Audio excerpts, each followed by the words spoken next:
அன்பு உறவுகளே, உங்கள் அனைவரின் மீதும் ஏக இறைவனின் சாந்தியும் சமாதானமும் உண்டாகட்டுமாக. தயவு செய்து யார்கிட்டையும் சொல்லாதீங்க, இது அமானிதம் என்று.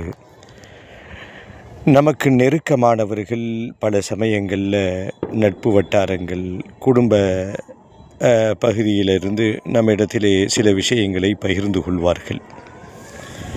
இது ஏதோ நம்மை நம்பி அவர்கள் சொல்லுகிறார்கள் என்பதை மட்டும் நாம் எடுத்துக்கொள்ளாமல், இது ஒரு அமானிதமானது.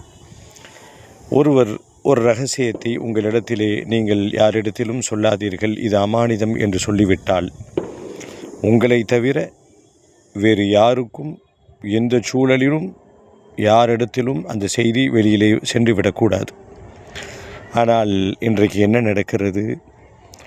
ஒருத்தர் யார்கிட்டையும் சொல்லாதீங்க அப்படின்னு சொன்ன அந்த செய்தி, இதே தலைப்போடு இதே டைலாக்கை பயன்படுத்தி யாரிடத்திலும் சொல்லாதீங்க என்று ஒருவர் நம்மிடத்திலே கூறிய இரகசியத்தை கிட்டத்தட்ட பல நூற்றுக்கணக்கான மனிதர்களிடத்திலே பகிர்ந்து கொள்ளக்கூடிய கொஞ்சம் இல்லை கேடுகட்ட மனிதர்கள் இருக்கிறார்கள். இதை அலட்சியமாக எடுத்துக்கொள்ள வேண்டாம். ஒருத்தர் நம்பி ஒரு செயலை அமானிதமாக சொல்கிறார் என்று சொன்னால், நீங்கள் எந்த காரணத்திற்கொண்டும் அந்த அமானிதத்தை மீறிவிடக்கூடாது. மீறினால் நீங்கள் இறை குற்றத்திற்கு உள்ளாகுவீர்கள் என்பதை புரிந்து கொள்ளுங்கள்.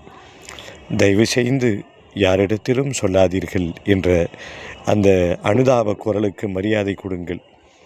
அந்த கனத்து போன இதயத்தில் வெளிப்பாடாக வரக்கூடிய அந்த குரலுக்கு முக்கியத்துவம் கொடுங்கள். யாரிடத்திலும் சொல்லாதீர்கள். பயணிப்போம் இன்ஷா அல்லாஹ்.